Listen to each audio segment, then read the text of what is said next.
नमस्कार साथियों। आज के इस वीडियो में हम संख्याओं के जो श्रेणी के बारे में पढ़ रहे हैं, उसमें आज दूसरा क्लास में हम आप लोगों को संख्याओं के जो विभिन्न प्रकार होते हैं, अभाज्य संख्या, भाज्य संख्या, पूर्णांक, परिमेय संख्या और अपरिमेय संख्या के बारे में इस वीडियो में आज हम लोग जानने का प्रयास करेंगे। इससे पहले के वीडियो में आप लोग इससे संख्या के बारे में जो है सो आप लोग इनको जान सकते हैं। आज हम लोग थोड़ा इनके बारे में और आगे अभाज्य संख्या हो गया, भाज्य संख्या, पूर्णांक, परिमेय और अपरिमेय के बारे में डिटेल से हम लोग इनको जानेंगे। और इसमें दोनों को अंग्रेजी और हिंदी दोनों माध्यम में हम लोग समझने का प्रयास करेंगे। चलिए तो हम लोग फर्स्ट सबसे पहला देखते हैं। इसमें सबसे पहला है अभाज्य संख्या, तो इनको हम लोग देखने का प्रयास करते हैं। अभाज्य संख्या, देखिए अभाज्य संख्या का जो परिभाषा होता है, इसका हम लोग हिंदी और अंग्रेजी दोनों माध्यम में समझने का प्रयास कर रहे हैं। अभाज्य संख्या, इसका परिभाषा हो जाता है एक से बड़ी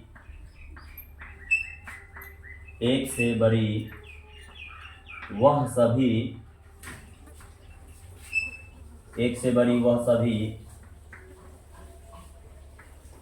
प्राकृत संख्या, एक से बड़ी वह सभी प्राकृत संख्या जो एक से कटे, कोमा अपने आप से कटे, एक से कटे, अपने आप से कटे, लेकिन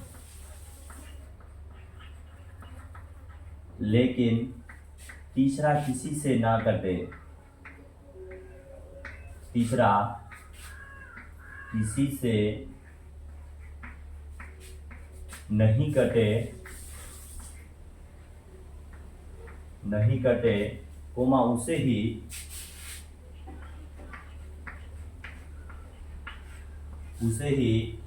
अभाज्य संख्या कहा जाता है। उसे ही अभाज्य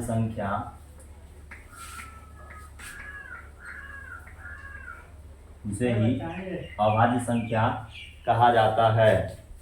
क्यों तुम यहाँ आते हो? उसे ही अभाज्य संख्या कहा जाता है। देखिए अभाज्य संख्या का जो है हम लोग परिभाषा समझने का प्रयास करेंगे। एक से बड़ी वह सभी प्राकृत संख्या जो एक से कटे, अपने आप से कटे और तीसरा किसी से ना कटे, उसे ही हम लोग कहेंगे अभाज्य संख्या। देखिए अभाज्य संख्या का मतलब हो जाता है बाबू कि वैसी संख्या जो केवल और केवल ओनली दो संख्या से कटे, खुद से भी कटे और अपने आप से खुद से कटे और एक से कटे, तो उसे हम लोग अभाज्य संख्या कहेंगे। इसको हम लोग अंग्रेजी माध्यम में अभाज्य संख्या का अंग्रेजी जो है वो इसका अंग्रेजी हम लोग प्राइम नंबर जानते हैं। इसका अंग्रेजी होता है prime number, PRIME, prime number. अभाज्य संख्या को अंग्रेजी में प्राइम नंबर कहा जाता है और अंग्रेजी से बहुत आसान से आप इसको समझ सकते हैं। प्राइम नंबर, देखिए जिस तरीका से इसमें होता है कि ये संख्या केवल एक से कटे और अपने आप से ही कटेगा, तो ठीक इसी पर इसका परिभाषा अंग्रेजी में बनाया जाता है कि such type of number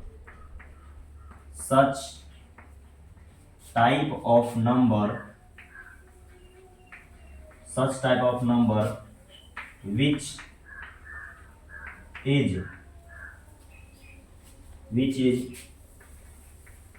DIVISIBLE, such type of number which is divisible by only two number, that is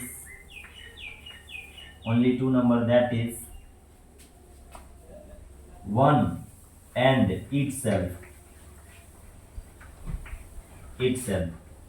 यानी प्राइम नंबर हम उस संख्या को कहेंगे, such type of number which is divisible by only two number, वैसी संख्या जो केवल दो नंबरों से विभाजित हो जाए, जिसमें एक आ जाएगा बाबू, पहला हो जाएगा 1 और दूसरा हो जाएगा जो कोई भी संख्या होगा वो खुद हो जाएगा तो उसको हम लोग कहेंगे अभाज्य संख्या। हिंदी के माध्यम से भी आप इसको आसानी से समझ सकते हैं कि एक से बड़ी वह सभी प्राकृत संख्या जो एक से कटे, अपने आप से कटे, लेकिन तीसरा किसी से ना कटे, उसे ही हम लोग अभाज्य संख्या कहेंगे। और प्राइम नंबर इसी संख्या को अंग्रेजी में कहा जाता है। तो हम इसको इस तरीका से कह सकते हैं कि such type of number which is divisible by only two number, यानी दो संख्या से जो कट जाए, एक और इटसेल्फ से कट जाए, उसको हम लोग कहेंगे अभाज्य संख्या। अब चलिए जल्दी से आप लोग इसको समझ लीजिए, लिख लीजिए। अब हम इसके एग्जाम्पल को समझने का प्रयास करते हैं। इसका हम लोग एग्जाम्पल समझने का प्रयास करते हैं कि अभाज्य संख्या का एग्जाम्पल क्या होगा। फटाफट आप लोग इसको जल्दी से लिख लीजिए। अब इसका हम लोग एग्जाम्पल समझने का प्रयास करेंगे। अभाज्य संख्या जो एक से बड़ा होगा और वो प्राकृत संख्या होगी, इस चीज को भी आप ध्यान से देखिएगा। दूसरा नंबर बात होता है कि ये दो चीज से ही कट पाता है, एक और अपने आप से कटेगा, इसलिए इसको हम लोग कहेंगे अभाज्य संख्या। ठीक, दूसरा जो होता है अंग्रेजी में भी आप इसको समझ सकते हैं कि such type of number which is divisible by only two number that is one and itself, तो इसको हम लोग कहेंगे प्राइम नंबर। कोई प्रॉब्लम? और चलिए हम इसके एग्जाम्पल को समझने से प्रयास करते हैं और भी एग्जाम्पल के माध्यम से हम इसको देख लेते हैं। प्राइम नंबर को फटाफट इसको हम देख लेते हैं। देखिए इसका जो एग्जाम्पल होता है, इसका बेस्ट एग्जाम्पल हम समझने का प्रयास करते हैं कि कौन कौन से प्राइम नंबर का एग्जाम्पल है। सबसे पहले अगर आप परिभाषा को ध्यान से देखिएगा तो इसमें आता है आपका कि एक से बड़ी होगा, तो हम सबसे पहले विचार करते हैं दो पर कि दो अभाज्य संख्या है अथवा नहीं है। दो को आप ध्यान से देखिएगा तो ये ओनली दो नंबरों से जो है कटता है, एक से कटेगा और दूसरा नंबर की ये दो से खुद से डिवाइड हो जाएगा। तो इस तरीका से आप दो को देख सकते हैं, तो ये एक प्राइम नंबर हो जाएगा। तीन भी एक प्राइम नंबर होता है, क्योंकि तीन भी बाबू हो एक और केवल तीन से ही, दो संख्या से ही कट रहा है, तो इसलिए तीन भी हो जाएगा।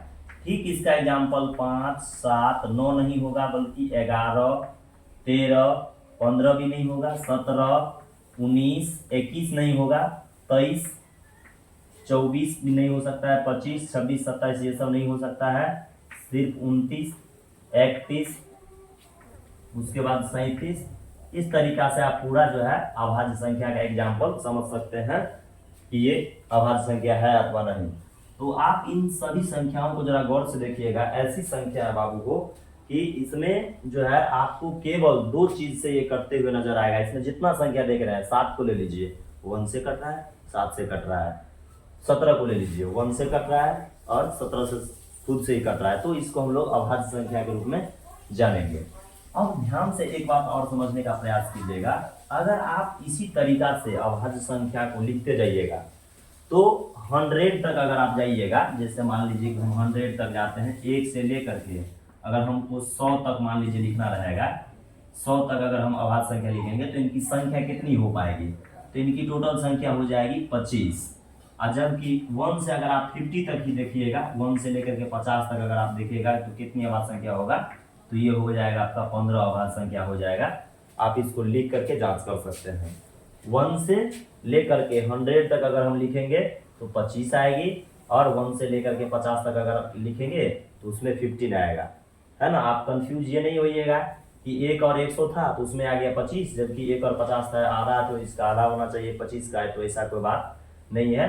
1 से अगर 100 तक लिखेंगे तो 25 अभाज्य संख्या आएंगे, और 1 से अगर 50 तक लिखेंगे तो 15 आएंगे। इसको हम लोग प्राइम नंबर के तरह से हम लोग समझ सकते हैं। ये प्राइम नंबर का एग्जाम्पल था, आप इसको समझ लीजिए। हम ये आप इस चीज को ध्यान से देखिएगा तो इसमें बहुत एक अच्छा चीज है, ये आप समझ गए होंगे। इसमें आप ध्यान से देखिएगा तो ऐसी चीज है बाबू को, इस सभी संख्या में अभाज्य संख्या का एक गुण होता है कि इसमें केवल आप देखिएगा ध्यान से तो एक दो ही ऐसा संख्या है, दो ही ऐसा संख्या है जो इवन है, दो ही ऐसा संख्या है जो सम है। बाकी आप ध्यान से इस सभी संख्या को देखिए, सब का सब बेजोड़ा संख्या आपको मिलेगा जो कि विषम संख्या है। तो इस तरीका से आप यह भी जान सकते हैं कि आपको परीक्षा में पूछा जाएगा कि बताइए वो कौन ऐसा अभाज्य संख्या है जो 2 से कट जाएगा। तो एक सिंगल इसका उदाहरण होता है, एक 2 होता है, सम है, सम अभाज्य संख्या भी हम लोग कह सकते हैं, इवन प्राइम नंबर। बाकी आप सभी इन सभी को देख लीजिए जो है सो इसको हम लोग कंपोजिट में प्राइम नंबर जान सकते हैं, और बाकी ये सभी का सभी ऑड नंबर होता है। कोई प्रॉब्लम? आपसे अगर पूछा जाएगा कि बताइए एक जो है सो विषम संख्या है, मतलब बाकी इसका सभी विषम संख्या है, और ये जो दो है वो सम अभाज्य संख्या है। कोई प्रॉब्लम?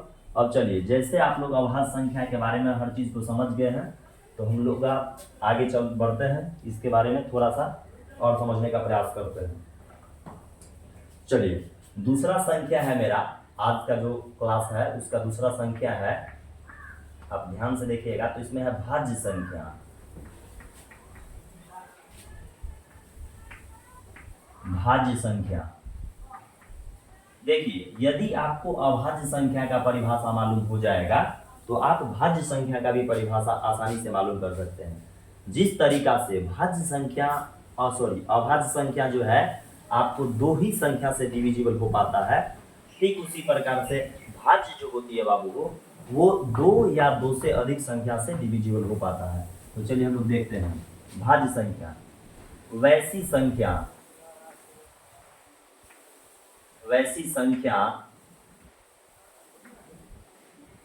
जो दो से अधिक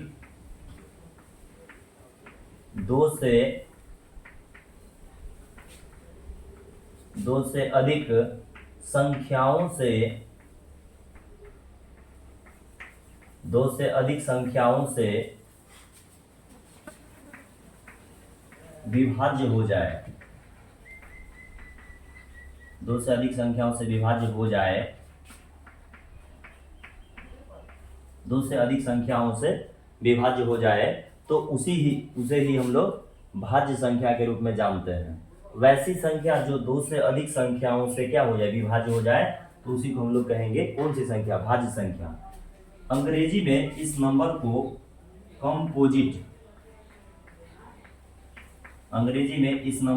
कंपोजिट नंबर के नाम से जाना जाता है। कंपोजिट नंबर, अंग्रेजी में इस संख्या को हम लोग कंपोजिट नंबर के भी रूप में देख सकते हैं। तो कंपोजिट नंबर हम लोग किसको कहेंगे, तो अगर देखिए हिंदी में आप इसको समझ जाइएगा तो अंग्रेजी भी बहुत आसान है। वैसी संख्या जो दो से अधिक संख्या से कट जाए, तो ठीक इसी पर हम इसका बनाएंगे सच टाइप ऑफ नंबर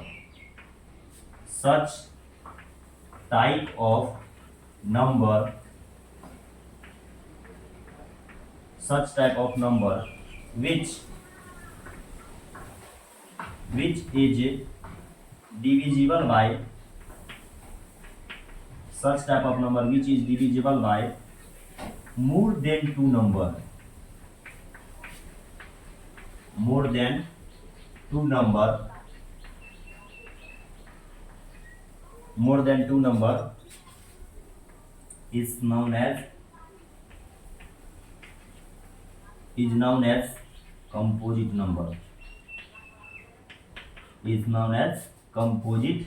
number। ध्यान से देखिए, सेम टू सेम उसका परिभाषा आप अंग्रेजी माध्यम में भी समझ सकते हैं कि भाज्य संख्या वैसी संख्या जो दो या दो से अधिक संख्या से कट, दो से अधिक संख्या से कट जाना चाहिए। तो अंग्रेजी में भी हम कंपोजिट नंबर के बारे में इस तरीका से समझ सकते हैं कि such type of number which is divisible by more than two number, यानी वैसी संख्या जो दो से अधिक संख्याओं से कट जाए। देखिए डिविजिबल का मतलब होता है कटना, विभाज्य हो जाना। तो जो दो से अधिक संख्या से कट जाएगा उसको हम लोग कहेंगे भाज्य। ये अभाज्य का जस्ट उल्टा होता है, तो अभाज्य का जस्ट उल्टा होता है। चलिए इसका हम एग्जाम्पल समझने का प्रयास करते हैं। आशा है कि आप परिभाषा समझ गए होंगे अच्छा से। वैसी संख्या जो दो से अधिक संख्या से क्या हो जाए, विभाज्य हो जाए। अंग्रेजी में हम इसको कहेंगे such type of number which is divisible by more than two number, यानी दो संख्या से जो कट जाता है अधिक संख्या से, उसे हम लोग कहेंगे भाज्य संख्या। चलिए हम लोग इसके एग्जाम्पल के माध्यम से और आपको समझाने का प्रयास करते हैं। एग्जाम्पल के माध्यम से हम लोग कंपोजिट नंबर को देखते हैं। देखिए जैसे हम आपको एक बात बताते हैं, अगर हम चर्चा करें एक के ऊपर कि एक भाज्य संख्या है या नहीं है, कंपोजिट नंबर है या नहीं है, तो आप ध्यान से देखिएगा एक तो ओनली वन संख्या से कट रहा है, तब तो ये नहीं हुआ। फिर इसी प्रकार से हम दो पर चर्चा करते हैं, तो दो भी देखते हैं तो ये ओनली एक और दो पर ये कट जाता है। बाकी जो है ये नहीं करता है। 3 को भी अगर आप ध्यान से देखिएगा तो इसमें भी आप जो है एक 1 और एक 3 से ही ये कर पाता है। तो इस तरीका से हम इसको समझ पाएंगे। उसके बाद जो है हम आप लोगों को 4 के बारे में विचार करना चाहते हैं। 4 के बारे में आप देखिएगा ध्यान से। तो 4 एक ऐसी संख्या बाबू हो जो 1 से कटेगा, 1 से भी कट जाएगा, 2 से भी कटेगा और 4 से भी कटेगा। तो 4 यानी टोटल आप ध्यान से देखिएगा तो ये 3 नंबरों से कट जाता है। 4 जो है 3 संख्या से कटेगा, एक से कट जाएगा। दूसरा नंबर जो है आपको ध्यान से देखिएगा तो ये 2 से भी कटेगा और एक 3 से भी, 3 से कट रहा है, इसको 4 से कटेगा। तो ऐसी 3 संख्याएं हैं जिनसे ये कट जाता है 4।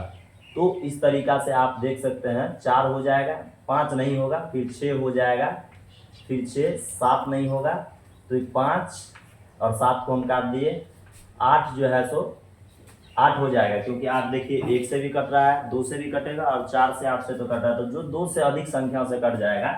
तो इस तरीका से आप ध्यान से देखिएगा तो सबसे छोटी जो होता है वो 4 होता है। 4 के बाद 6 होगा, 6 के बाद 8 होगा, 8 के बाद 9 होगा, 9 के बाद 10 भी हो जाएगा, 11 के बाद 12 हो जाएगा, 12 के बाद 13 नहीं होगा बल्कि 14 हो जाएगा। तो इस तरीका से आप कंपोजिट नंबर को देख सकते हैं। आप ध्यान से देखिएगा तो इसको इस तरीका से भी पूछा जाता है कि बताइए सबसे छोटी अभाज्य संख्या, भाज्य संख्या क्या होता है। तो सबसे छोटी भाज्य यदि आपसे पूछा जाए कंपोजिट नंबर बताओ कि क्या होता है, हम इसमें 4 कहेंगे। कोई प्रॉब्लम? जल्दी से फटाफट आप लोग इसको नोट डाउन कर लीजिए। तो याद रखिएगा ये सब जितना संख्या है सभी जो है सो 2 से अधिक संख्याओं से कट जाता है, इसलिए इसको हम लोग कहेंगे कि ये कंपोजिट नंबर है। अगर कंपोजिट नंबर को ध्यान से आप लोग समझ गए होंगे तो तीसरा नंबर आज हम लोग जानने का आज का क्लास में हम लोग प्रयास करेंगे पूर्णांक के बारे में। पूर्णांक संख्या, पूर्णांक संख्या थर्ड जो नंबर होता है वो आपका हो जाएगा पूर्णांक संख्या। चलिए अब हम लोग जानते हैं कि पूर्णांक आखिर किसको कहेंगे। देखिए आप नाम से ही इस संख्या को जान सकते हैं कि पूर्णांक जो होता है नाम से ही है पूरी अंक होना चाहिए। तो इसका परिभाषा सबसे पहले हम हिंदी में इस तरीका से लिखते हैं, धनात्मक, धनात्मक संख्या हो जाना चाहिए, धनात्मक होना चाहिए, कोमा शून्य भी होना चाहिए, एवं ऋणात्मक, एवं ऋणात्मक प्राकृत, एवं ऋणात्मक प्राकृत संख्या, ऋणात्मक प्राकृत संख्या के परिवार को ही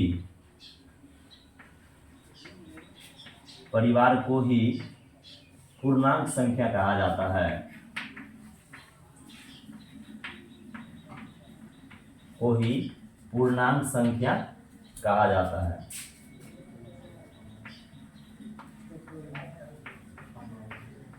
पूर्णांक संख्या कहा जाता है। देखिए धनात्मक भी होना चाहिए, शून्य भी होना चाहिए और ऋणात्मक भी होना चाहिए, और एक तीसरा इसका जो विशेषता है कि वो प्राकृत भी होना चाहिए, प्राकृत संख्या होना चाहिए, तो उसको हम लोग पूर्णांक कहेंगे। अंग्रेजी में इस नंबर को इंटीजर कहा जाता है,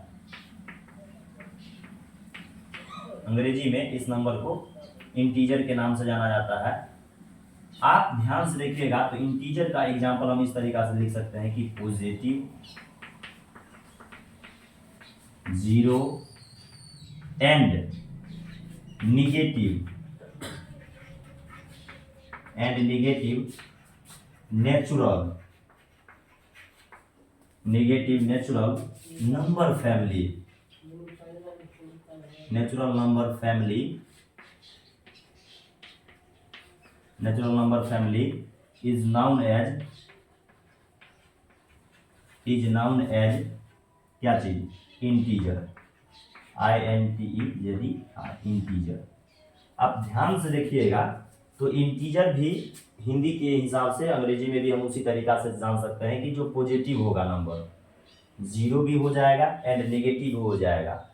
तीन चीज इसमें तीन बात आना चाहिए, पॉजिटिव होना चाहिए, नेगेटिव होना चाहिए एंड 0 होना चाहिए। और उसमें भी आप ध्यान से देखिएगा तो ये प्राकृत संख्या होना चाहिए अगर प्राकृत होगा तभी वो पूर्णांक हो पाएगा। चलिए जल्दी से इसको फटाफट आप लोग नोट डाउन कर लेंगे, लिख लीजिए। धनात्मक होना चाहिए, शून्य होना चाहिए और ऋणात्मक हो जाएगा। प्राकृत संख्या के परिवार को हम लोग क्या कहेंगे। और दूसरा नंबर होता है कि आप इस सभी सारी संख्या को जो है आप लोग मतलब संख्या रेखा पर भी आप लोग आसानी से निर्देशित कर सकते हैं। इसको हम लोग चलिए उदाहरण के तौर से और हम लोग अच्छा से समझने का प्रयास करते हैं। इंटीजर को देखिए पॉजिटिव भी लिख लेना है। जैसे पॉजिटिव का हम बात करते हैं, मान लीजिए इधर से लिखते हैं 1, प्लस में 1 दे देते हैं, +2 दे देते हैं, +3 दे देते हैं, +4 और इस तरीका से ये बढ़ते बढ़ते चला जाएगा इनफाइनाइट तक। और एक बात आप ध्यान से देखिएगा कि इसकी डिफिनेशन में 0 को भी शामिल करना है तो 0 भी रहेगा। और इस तरीका से देखिए इसमें निगेटिव की भी चर्चा किया गया है कि निगेटिव भी रहेगा। तो इस तरीका से आप -1, -2, -3, -4 बढ़ते बढ़ते बढ़ते बढ़ते इनफाइनाइट तक इस साइड भी चले जाएगा। तो इसी प्रकार के नंबर को हम लोग कहेंगे, कौन सा नंबर बताइए, इंटीजर। कोई प्रॉब्लम? इंटीजर को फटाफट आप लोग समझ जाइए। अब देखिए इसमें बहुत आदमी कभी कभी फंस जाते रहता है। जैसे आपसे पूछेगा कि मान लीजिए 5/7 इंटीजर है कि नहीं, तो इंटीजर होने के लिए आप ध्यान से इन सभी संख्याओं को देखिए कि ये पूरा पूरी अंक है। ये दशमलव में नहीं हो सकता है, भिन्न में नहीं होगा, बट्टा में नहीं हो सकेगा। तो आप इस तरीका से इसको याद रखिएगा। जैसे 5/7 के बारे में पूछता है मान लीजिए, तो नीचे में हमेशा देखना है कि कोई भी संख्या में अगर नीचे में 1 है तब ये वो इंटीजर हो सकेगा, अन्यथा नहीं होगा। देखिए पूर्णांक इसको हिंदी में इसलिए कहा जाता है कि पूरा पूरा अंक होना चाहिए उसमें। कोई प्रॉब्लम? चलिए पूर्णांक के बारे में भी आप लोग समझ गए।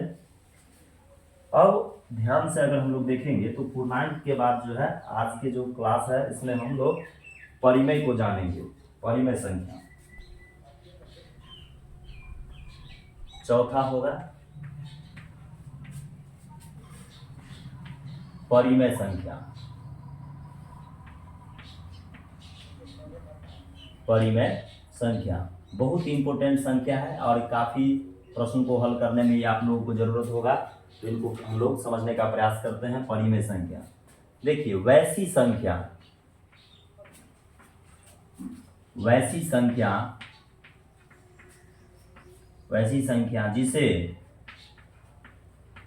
जिसे P/Q के रूप में लिखा जा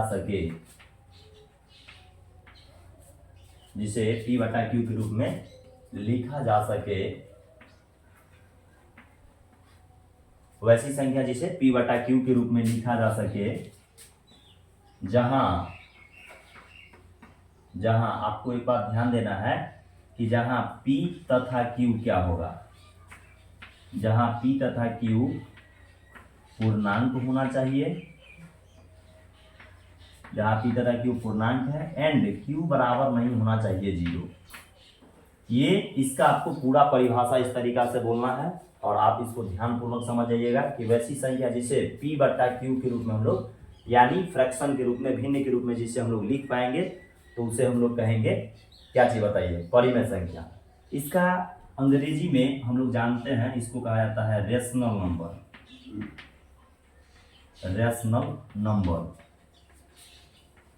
इसको हम लोग रेशनल नंबर के बारे में जानेंगे। चलिए इसी के हिसाब से हम लोग इसका परिभाषा लिखते हैं। सच type of number which can be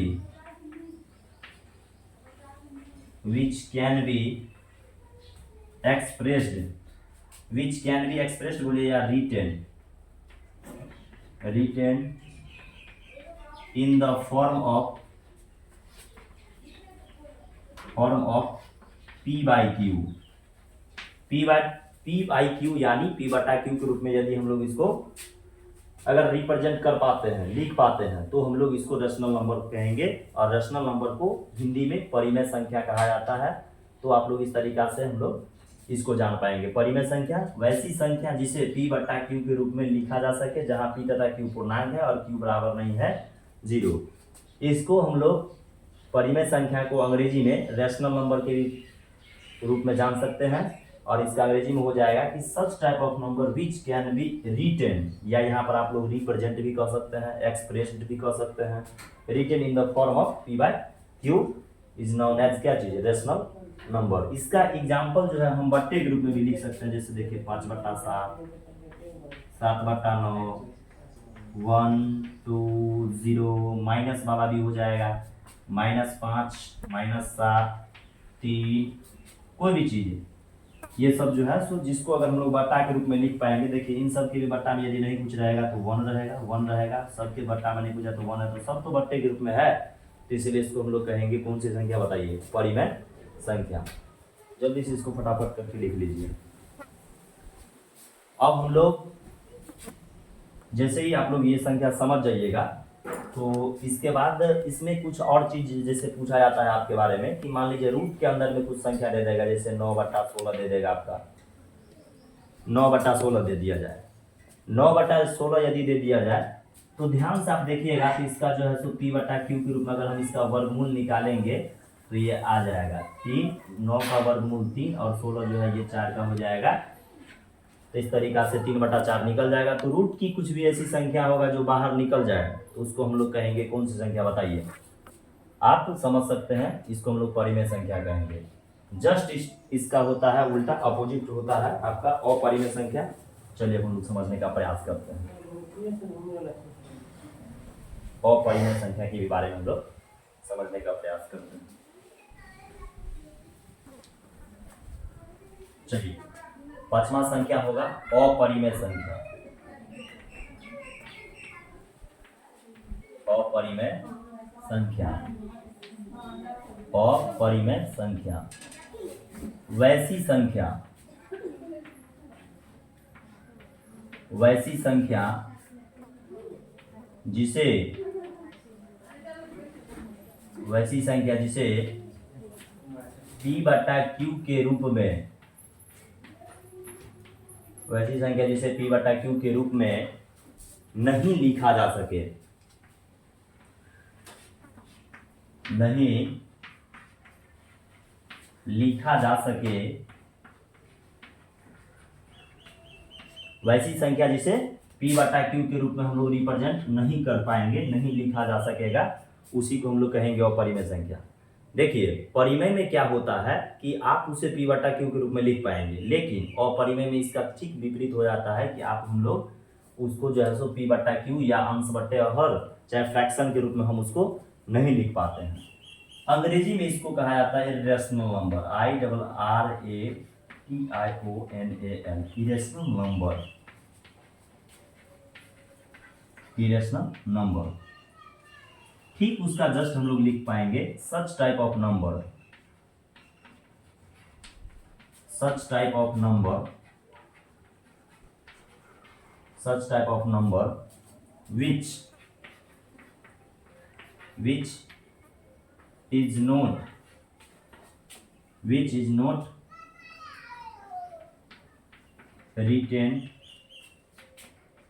in the form of p/q, written in the form of p/q is called irrational number, irrational number, irrational number। ध्यान से देखिए irrational number हम लोग किसको कहेंगे, irrational number, such type of number which is not written in the form of p/q, यानी जिसे हम लोग p/q के रूप में नहीं लिख पाएंगे उसे हम लोग कहेंगे क्या चीज बताइए, अपरिमेय संख्या। इसका बेस्ट एग्जांपल जो है आप लोग रूट वाले संख्या लिख सकते हैं, जैसे में ले लीजिए √2, √3, जैसे आप ले सकते हैं √3 + √5, ये सब संख्या जिसका रूट पूरा पूरी नहीं निकलता है, वर्गमूल नहीं निकलता है, उसे हम लोग कहेंगे कौन सी संख्या बताइए, अपरिमेय। इसका एग्जांपल बेस्ट पाई भी हो जाता है। कुछ ऐसे संख्या होगा जो नॉन रिपीटेड होना चाहिए, 1 0 1, फिर 0 1, फिर 0 1, तो ये वाला जो संख्या होगा ये भी अपरिमेय संख्या के रूप में हो जाएगा। तो आज आप लोग, हम आशा करते होंगे कि इस वीडियो में 5 जो है महत्वपूर्ण संख्या के बारे में जाने हैं। एक जिसमें था अभाज्य संख्या, भाज्य संख्या, पूर्णांक, परिमेय और अपरिमेय अच्छी तरीक़ा से समझ गए होंगे। आप इसको पूरे बिल्कुल फ्रेश तरीक़ा से देखिए, नोट कर लीजिए, याद कर लीजिए, बहुत ज़रूरी है ये आप लोगों के लिए। देखिए बेसिक अगर आपका क्लियर रहेगा, आपको ये तमाम चीज़ें आते रहेंगे तो आपको गणित के बड़े प्रश्न को हल करने में बहुत आसानी होगी। तो नमस्कार, आज फिर हम अगले वीडियो में कल से मिलेंगे।